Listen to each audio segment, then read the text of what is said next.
जो भारतवर्ष की धरती गोबर गोमूत्र और गो चरण रज से पावन होनी चाहिए थी, आज वही भारतवर्ष की धरती निरीह गाय के रक्त से रंजित हो रही है और पूरा संसार गोमांस खा रहा है। गोमांस की खपत बढ़ती चली जा रही है और यही महाविनाश का कारण होगा। जो आने वाला महाविनाश है, इसका प्रधान कारण है गो अपराध।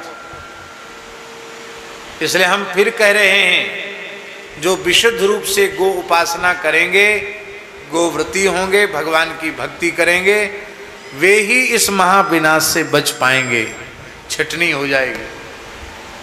गो विरोधी हैं, वो चाहे जितने ऊंचे पद पर प्रतिष्ठा में बैठे हों, उन्हें तो उसका परिणाम भोगना पड़ेगा। इसलिए सबको जागृत होकर के दसम गुरु श्री गुरु गोविंद सिंह देव जी की वाणी को विचार करके सबको गोरक्षा के लिए सन्नद्ध होना चाहिए। गौ घात को दुख सग जग से मिटाऊं, गुरु गोविंद सिंह जी ने कहा था, गौ घात का दुख मैं भारत से नहीं, सब जग से मिटाऊं, सारे संसार से उसका दोष मिटा दूंगा। भगवान कृपा करें ऐसी स्थिति आ जाए। देखो, गाय किसी एक व्यक्ति की नहीं है। गाय किसी जाति की है क्या? बोलो।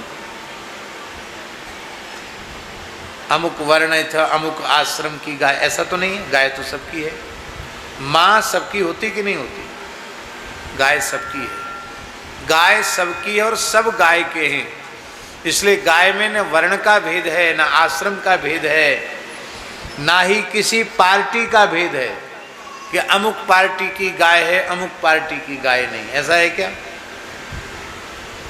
भले ही कोई मानने लग जाए कि अमुक पार्टी का ठप्पा लग, कोई ठप्पा नहीं। गाय का काम जो करेगा वो भगवान की कृपा से सर्वोच्च पद और प्रतिष्ठा को प्राप्त करेगा। अब किसके भाग्य में लिखा है ये तो भगवान जाने। लेकिन सभी लोगों को अपनी दलगति राजनीति से ऊपर उठ करके गाय का काम करना चाहिए। प्रकृति पर्यावरण की रक्षा करने वाली गाय है। हमें यह जानकर आज बड़ी प्रसन्नता हुई कि पंडित श्री मुकेश अग्निहोत्री जी, जो डिप्टी सीएम हैं हिमाचल प्रदेश के, ये एक विशाल गो अभयारण्य बना रहे हैं। कितना? 400 नाली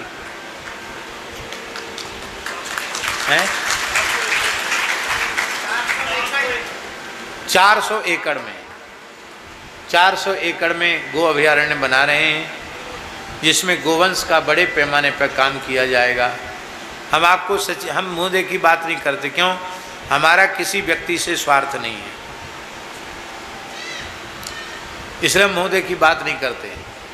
लेकिन भगवान यह काम आपसे बहुत अच्छी प्रकार से करावें, ईमानदारी से करावें, एक आदर्श के रूप में आपसे यह काम करावें, तो हम ऐसा विश्वास व्यक्त करते हैं कि ये काम भगवान आपसे करावें तो हमारा हिमाचल प्रदेश आना और इस छोटे से गाँव में कथा कहना सफल हो गया। माता जी का जो स्मृति महोत्सव है वो भी सफल हो गया। वैसे तो प्रत्येक राज्य सरकार में स्वतंत्र गो सेवा आयोग बनाया जाना चाहिए और गो आधारित कृषि, गो आधारित शिक्षा, गो आधारित चिकित्सा ये धीरे धीरे लागू होनी चाहिए।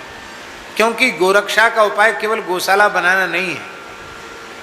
किसान के घर से गाय निकली है, फिर से किसान के घर में पहुंचे और उसके प्रति पूज्य भाव बने।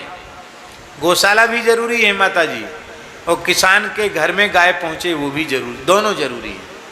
इसलिए क्यों किसान के घर में जगह भी सीमित होती है, उसकी सामर्थ्य भी सीमित होती है, तो वृद्धि को प्राप्त होगी गाय तो वो कहाँ जाएंगे? यदि वो घर से छोड़ता है तो बाहर घूमेगी। तो उन गायों के लिए जो अब वृद्ध हो चुकी हैं, दूध के अयोग्य हो चुकी हैं, उनके लिए आदर पूर्वक गौशालाओं में स्थान मिलना चाहिए। वैसे तो बहुत उत्तम पक्ष तो यह है कि जब जीवन भर तुमने दूध खाया है तो वृद्धावस्था में भी गाय को अपने घर से मत निकालो। आपकी माँ बूढ़ी हो जाती, क्या आप उसको अपने घर से निकाल देते हो?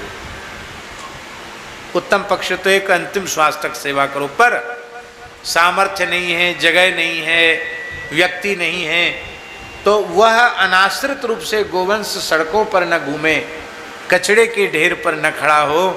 उसके लिए आवश्यक है कि गौशालाएं भी बने, गो अभयारण्य बने।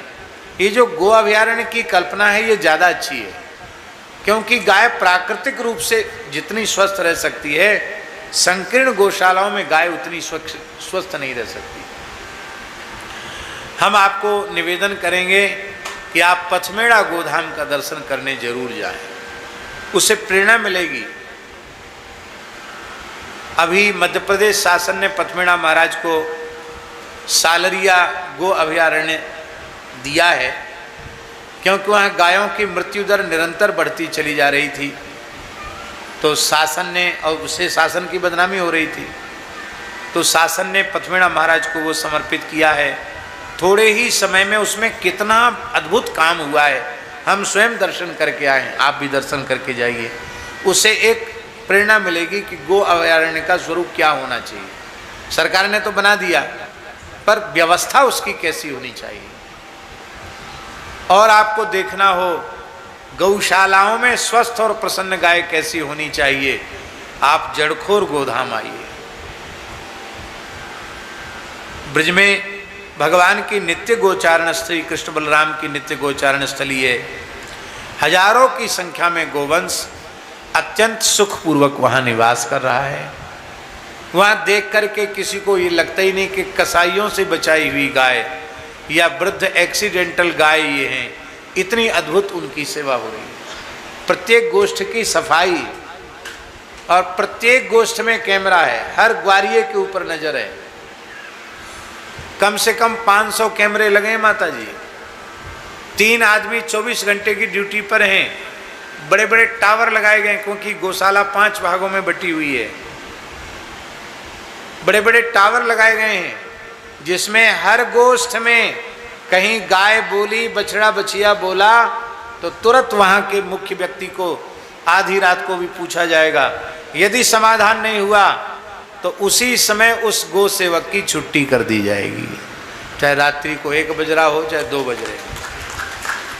प्रशासनिक रूप से और व्यवस्था की दृष्टि से और गायों के स्वास्थ्य और प्रसन्नता की दृष्टि से जो भी व्यक्ति जड़खोर गोधाम आता है, वो कहता मैंने अपने जीवन में ऐसी गौशाला नहीं देखी। वहाँ आप आइए, दर्शन करिए एक बार, कैसी गौ सेवा की परिकल्पना है। और खर्च भी कम से कम 2.5 से 3 करोड़ रुपए महीने का खर्च है। 2.5 से 3 करोड़ रुपए महीने का खर्च है। कैसे पूरा होता है, कहाँ से पूरा होता है, इसको राधा रानी जाने, गौ माता जाने, हम लोग उसका उत्तर नहीं दे सकते। निश्चित यदि कोई मनुष्य ये सोचता है माता जी कि मैं गौ सेवा कर रहा हूँ, उससे बड़ा मूर्ख नहीं है। वस्तुतः गोविंद ही गाय की सेवा कर रहे हैं, आप निमित्त बन जाओ, सब कुछ संभव है। गो सेवा कभी व्यर्थ नहीं जाती, गो सेवा कभी निष्फल नहीं जाती। असाध्य से असाध्य काम गो सेवा से हो जाते हैं। बस एक बात हम जरूर कहेंगे, जब भी आप उसको अपने स्वरूप में व्यवस्थित करें तो उसमें 2 विभाग जरूर रखना। एक विभाग बिल्कुल अलग, जहां केवल विशुद्ध भारतीय देसी गोवंश ही हो, और दूसरा भाग वह जिसमें दूसरे तरह के भी प्राणी हों, क्योंकि पूरे हरियाणा, पंजाब और हिमाचल में और उत्तराखंड में जर्सी का प्रकोप इतना अधिक हो गया है कि देसी गाय का दर्शन होना दुर्लभ हो गया। तब ये तो हम नहीं कहेंगे कि भाई अब उनको ऐसे घूमने दो, क्योंकि सरकारी योजना में तो सबको संरक्षण दिया जाता है, उसमें करो, कोई बात नहीं, मनाही नहीं है। पर जो दोगला प्रजाति के या जर्सी प्रजाति के जो नर गोवंश हैं, वृषभ हैं, उनको अलग कर दो जिससे वो प्रजनन न कर सकें, और जो दोगली जर्सी गाय हैं उनको बस अंतिम श्वास तक वो आहार प्राप्त करके रहें, उनका प्रजनन न हो। क्योंकि महाराज जी प्रजनन होता रहेगा तो समस्या वहीं बनी रहेगी, ज्यों की त्यों बनी रहेगी, प्रजनन न हो। और वंशवर्धन हो, संवर्धन केवल वेद लक्षणा देसी गाय का हो, उसी प्रजाति के बहुत अच्छे वृषभ हों, फिर देखो कितना बढ़िया काम। और फिर किसानों को बुला बुला करके कुछ गो आधारित कृषि कराई जाए वैज्ञानिक पद्धति से। और ये बात बिल्कुल पक्की है कि रासायनिक खेती से सैकड़ों गुना श्रेष्ठ है जो देसी पद्धति के द्वारा की गई खेती, वो सैकड़ों गुना श्रेष्ठ है। ये जरूर होना चाहिए।